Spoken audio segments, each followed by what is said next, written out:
Hi, my name is Jeffro, and this is Digital Dominance, the podcast for service-based small business owners who are ready to seize the recognition and growth that their company deserves. You've worked hard to build a business you're proud of. Now it's time for Digital Domination. Welcome back to Digital Dominance.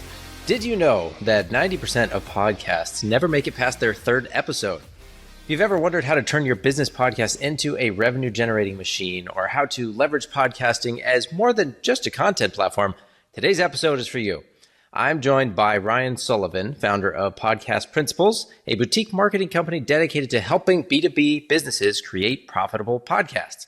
Ryan has built his business around the idea that podcasts aren't just a content medium, they're a powerful business tool. So we're going to explore how to make podcasting work for your brand, generate revenue, and even pair it with LinkedIn for maximum impact. So Brian, thanks for joining us today. Dude, that was fire, man. As a podcast connoisseur, I have to say, appreciate the intro. Definitely. Well, you've earned it, so glad you liked it.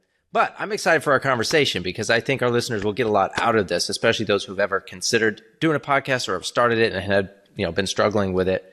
Now, you and I first connected on LinkedIn. And, I enjoyed seeing your posts and comments about podcasting and all that. And when you launched your podcasting community, I joined. And I've taken a ton of the things I've learned, applied them to my own podcast. And I personally know other business owners who started podcasts, but then they didn't keep up with them. They didn't have someone like you, or really didn't have the full plan. I think a lot of people underestimate what goes into creating a podcast, and they definitely don't realize what is required to leverage it as a business asset. So I think the first question that we can start with is, who should actually start a business podcast? Yeah, great question. Obviously, I've experienced the same things. Hundreds to thousands of, I've seen these dead podcasts and they're very depressing. And we want to make sure for everybody listening and watching that doesn't become your podcast. And there's a lot of ways to do it right? So that's what I'm focusing on. So if the question is, okay, like who is this for, or like who works best for, where does a podcast work best in this when it comes to a business? Well, we have to look at, number one, do you have the resources to do this, right? This is going to cost thousands of dollars. This is going to take hours. This is going to take time, right? Anything worth building is going to take money, time. It's going to be more money than you expect, more time than you expect, more resources than you expect, right? And it's not a bad thing, folks. That's what good things take. Right? Fortunately or unfortunately, that's why we're here doing business, because we didn't take the easy route. We took the hard route, right? And now we get to reap the benefits. It's the same thing for podcasts, right? So what I say now, it's different from what I said years ago, right? Which is, anybody can start a podcast, you just got to get it up and running. That's really not what it is. You want to have clients, you want to have probably recurring revenue, or at least recurring business, or some kind of revenue model where you know where your next check is coming from. And then also you want to have the angle, right? So you want to have the need. A lot of business owners create podcasts on the back of their success, not to fill a gap in the market. Those are two different types of podcasts, right? So if you say, well, hey, I've helped companies acquire or get over $100 million in investment. Okay, great. Now you go, well, now I'm an expert. So now I'm going to be the guy on the top of the mountain and I'm going to interview other experts. That's great, but you didn't look at the landscape of podcasts. There's probably somebody who's better than you, faster than you, has better results than you, and probably already has that podcast, right? They already have 300 episodes, and you're going to go out and make yours, but that market's already saturated, right? So how I look at this to kind of round out this thought is, yes, you got to have the resources to do it. Number two, you have to know what you want from it. That's important. And then number three is lifestyle, right? Sometimes I even ask this question first, which is, what type of life do you want to live, right? Like Jeffro on his Friday wants to record podcasts, right? Not every CEO, founder, marketer wants to do that. So if you would rather type and text posts, then maybe a podcast isn't right for you. But video is the wave, video is the present and the future. It sells better than anything. That's why we have TVs on our walls, not books. And that's really it. So I can go in any one direction, but I would say make sure you have these few things dialed in before you go ahead and decide if you want to make that podcast. Yeah, no, and that's a great overview because I agree. I think a lot of people rush into it just because it's kind of the cool, trendy thing. And if you spend some time thinking about it, make a plan, you have a much better chance of it actually being helpful to your business and actually getting past those first 3 episodes, even past 20 episodes. Like the fraction of podcasts that ever get past that is so small that if you make a plan and just stick to it, like you're going to be way past most people that ever get started on this. Yeah, and it's not even about that too, right? It's like it doesn't matter how many podcasts other people make. It has nothing to do with your podcast. That's the good part. But if we double click on that for a second, really what it is, it's no plan, no strategy, generic. If you have me on your podcast, there's a small group community of people on LinkedIn who want to watch that, who know me, right? But I'm not a celebrity. I'm not famous. I'm just a random guy, right? So it's like the results will reflect that, right? So it's like most likely this episode, same with my podcast. My podcasts don't get tens of thousands. They get hundreds or thousands, right? It's niche. So I think there's a disconnect there where it's like, why are there 10 dead podcasts? Well, they thought those 10 episodes, it might take 1,000 episodes, right? The way we do it, it doesn't have to take that many episodes, obviously, because we have a strategy and a way that we do it that's different, that guarantees results, right? But yeah, for the most part, why the podcast graveyard is so big is because there's no plan, there's no strategy, and there's no expectations set in the beginning. So what about the companies that kind of did decide intentionally, all right, we're going to do this, but they've been posting episodes and they're struggling to actually turn it into revenue in one form or another? Do you have practical strategies to help those people kind of right the ship and get it going in a better direction? I do. And the first thing you have to know is which game you're in. So there's two types of podcasts. There's a business podcast. There's a business brand. Two types of brands. There's a business brand and there's an influencer brand. And the branding people are going to come after me like, nah, it's not what it works. But let's make it simple, y'all. We're talking about podcasts here. So the business brand means the podcast is your marketing. It's a part of the marketing. It could be 90% of it. It could be 20% of it, but it's a piece of your marketing. So your success metrics are literally looking at year over year revenue before we had a podcast and after. If you just want the quick ROI, that's just how it works, right? Nobody is keeping on an employee or a vendor where they look on a 5-year span and after they hired that employee or a vendor, their revenue went down or stagnated. They're not going to keep you on because you're not delivering results. The podcast, just treat it like a person. Go, okay, that's what happened. The revenue went up or it stayed the same, etc. So obviously there's nuance here, sales cycles, etc. But we have the business brand. That is, your podcast is a figment of your marketing, right? It's a piece of the marketing. Then we have the influencer brand, which is, okay, the podcast is the product. Stephen Bartlett, Chris Williamson, Joe Rogan, etc. That's not what we do. That's not what I'm talking about. So just if that's what you want to do, I know people who run those podcasts. Every episode has to go viral for it to be successful.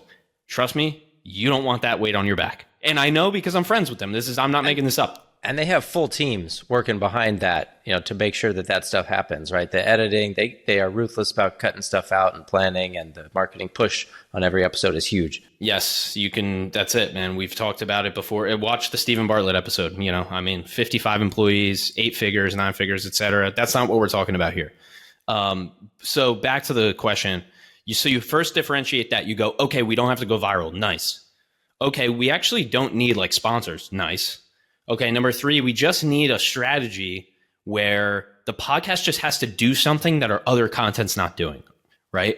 So in that case, now it makes it easy, right? So the first one is the easiest podcast strategy for B2B still to this day is account-based podcasting. So it's like Jeff has me on. He does like 5 to 10 interviews a month, right? And he just has people on. I need marketing help, but maybe I don't know it. Maybe Jeff knows it. Maybe he doesn't know it.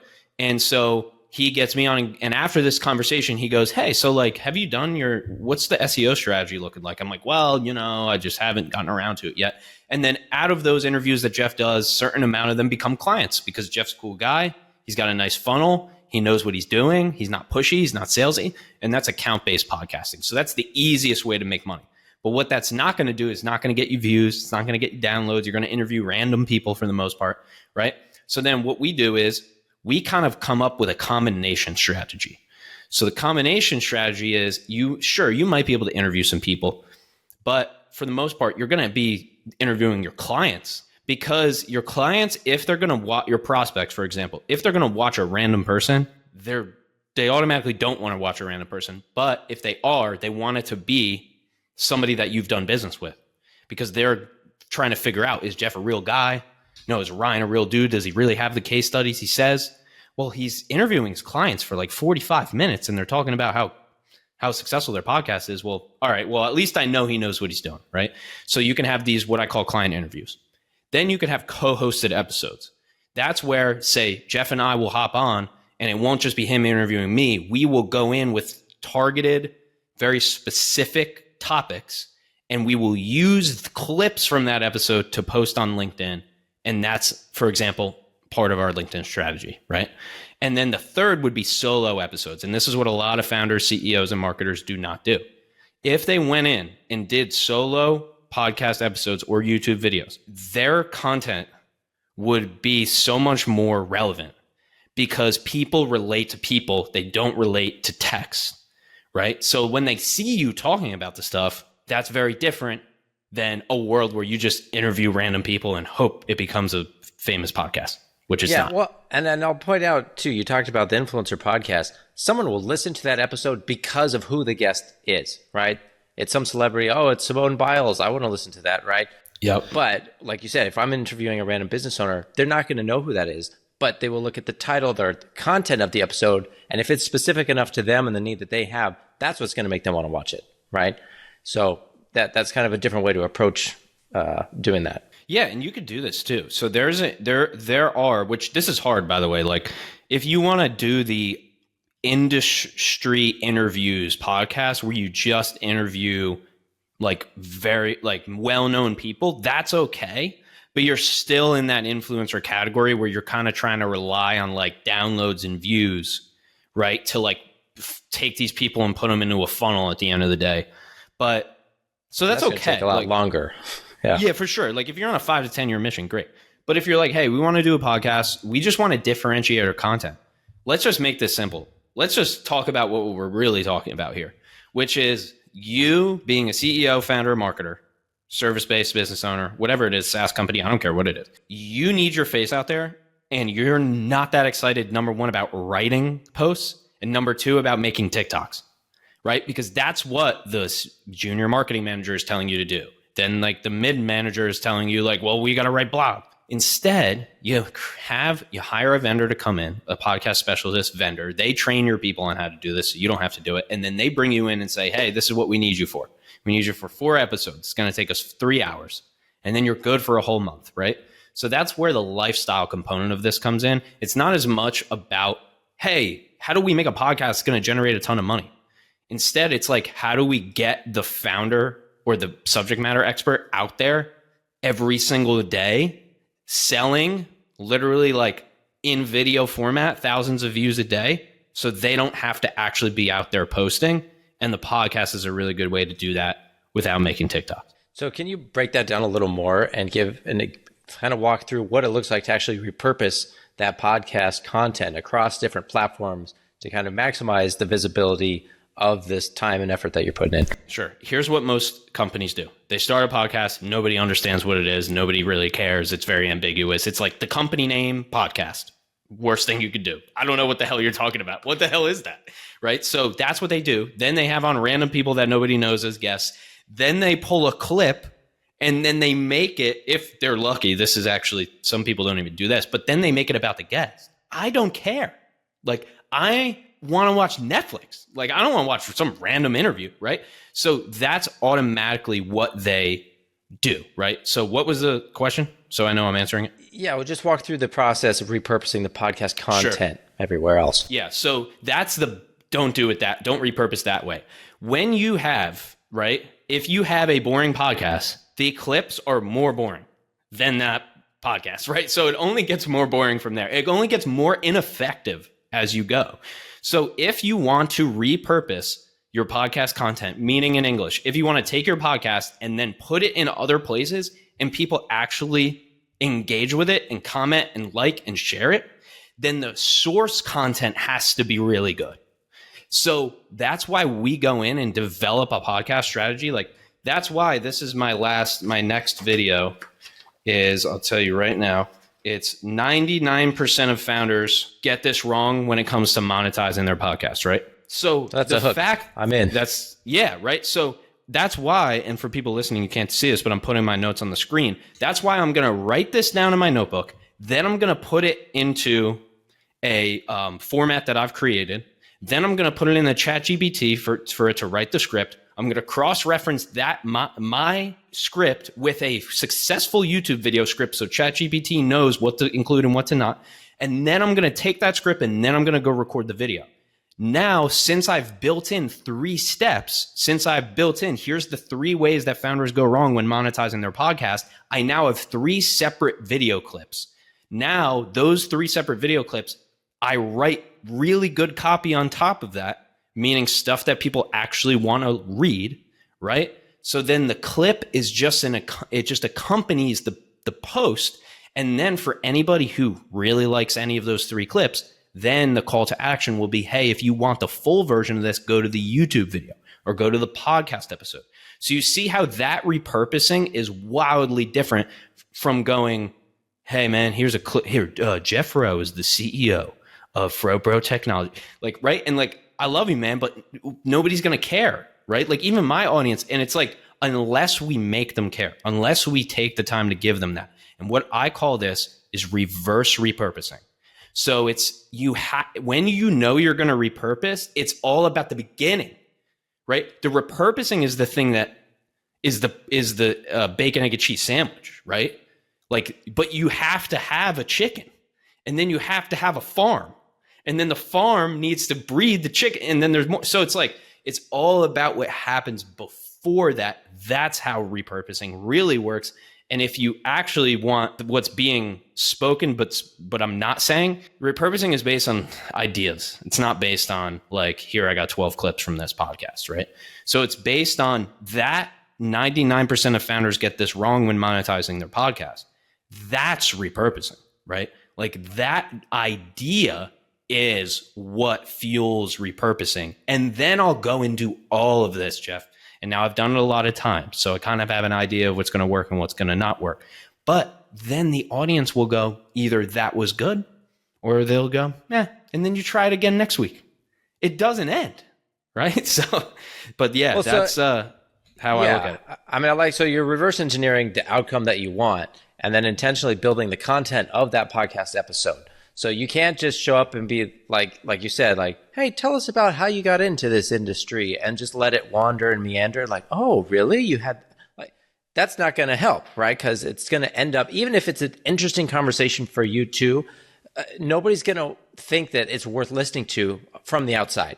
And so that's why it's so important to kind of have this intentional approach. And it is extra work. Like Ryan said it up front at the beginning. Realize that if you're going to do this, it's going to take work for it to be meaningful and helpful. And whether your team does it or you hire someone to do it or you do it, this is kind of what it's going to take to have a good podcast that's going to get people to watch it and listen to it and be worth doing. Yes. And to that point, if it was easy, then everybody would do it. So this is a great strategy to immediatally differentiate yourself. It's automatic. Like if you just go and do what I just said, and by the way, not just because I said it, it's because, listen, we have I know many people who don't even know who I am who do it, right? And those companies are winning. It's obvious. I don't have to tell you. Like for sure, do I run the strategy that I sell? Yes. I try to run it better than anybody. But my clients are all more successful than me. Go just look at what they're doing. Like it's, right? And just look at what successful companies in your niche are doing. They're not writing books. They're not.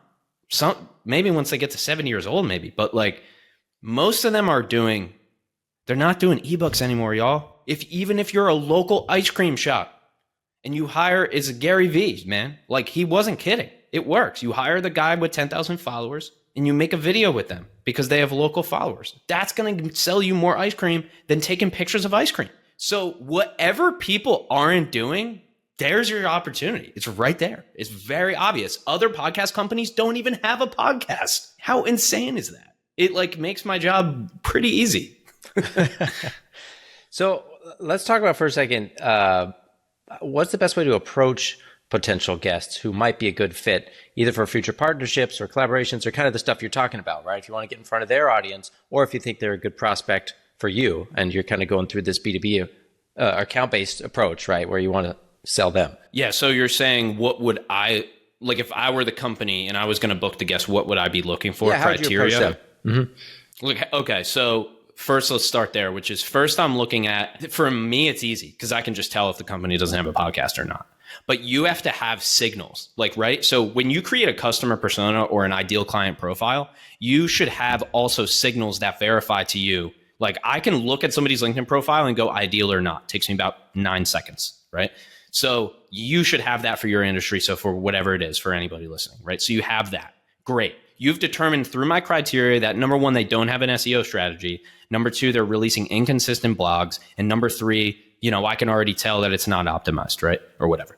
Okay, great. So they're a good fit for this podcast. Then when you go approach them, right? Almost everybody wants to talk. When Jeff asked me to do this interview, wasn't even a question. Put it on the calendar. Let's roll. You're not going to have to sell them on being on your show. And if they ask you about the numbers or they ask you about like, whoa, what am I getting out of it? Go to the next one. Trust me, it's not worth it, right? Because there are people, you could get Seth Godin on the show. You can get anybody on the show because they're thinking, they're playing 3D chess, right? So those are my kind of initial, because those are just the little roadblocks people hit. Once you have enough guests, if you do this for a year and you're releasing content and the artwork is good and the intro is good and the outro is good and the content's half decent, doesn't even need to be that good, then people will be approaching you. If they're not approaching you, then something's wrong. So unless you have this hyper-targeted thing, your guests are probably going to be in, not only in your LinkedIn network, but in your DMs, right? They're probably asking you to be on the show. And so also, if you put your email on podcast platforms when you sign up, for my clients, typically if they're on retainer, I have my email there, right? And so I can field, because there's a lot of people just trying to get on. I get like 3 to 5 emails a day of people trying to be on my show and my guest shows. I don't even take guests, right? So it's going to reach escape velocity. I would just say, like, yes, there are ways to do it. When I was in the celebrity realm, it's much, much more of a process that you need when you're sending that cold email to a booker or an agent or a manager. Like, I could go into that, but it's just not relevant here. Like, in my opinion, I don't think it's that big of a deal. Yeah, and that makes sense. I can say from my experience, it didn't take long for people to start reaching out to me to pitch themselves, or even booking agents to reach out on behalf of their clients to say, hey, can we get so-and-so on your show?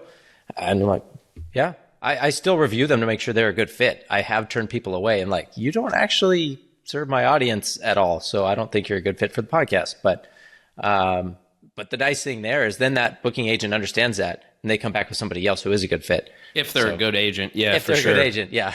Yeah. Shout out to Spencer Carpenter. He's my go-to. Nice. And he's an agent, and more so in the real estate field specifically. But, he's somebody that does it right. That's the thing, right? It's like, he's the type of person you send a cold email and you're like, damn, dude, you really did write this to me, right? So, if you want another caveat there, just make it personal. Be a human. People will respond to that, All right. Well, we're coming up on our time, Ryan. This has been really insightful, and I appreciate you joining me today. I love how much personality you bring to your podcast and to your LinkedIn posts and everything. It's a great example for others to follow. So if you guys are thinking about doing a podcast or you have one, follow Ryan. Go look in the show notes. We'll have his LinkedIn profile. You can check out his podcast. And if you're a podcaster, join his podcast principles group. And he'll go through a lot of detail to help you kind of fix these little areas and get you moving a little bit faster. Last question for you, Ryan. What's your favorite thing about B2B podcasting? The opportunity. I've started in B2B podcasting in 2019, no joke. And it's still wide open, man. It's kind of incredible. Nice. Well, thanks again for being here. And once again, thanks to all of you guys for listening. Please make sure to leave a review for the show. And I'll see you back here for the next episode of Digital Dominance. Take care. Thanks for tuning in to the Digital Dominance Podcast. This show is brought to you by FroBro.com. If you are a B2B service provider and you're ready to transform your website into a high-converting, lead-generating sales tool, go to FroBro.com/revive to learn more.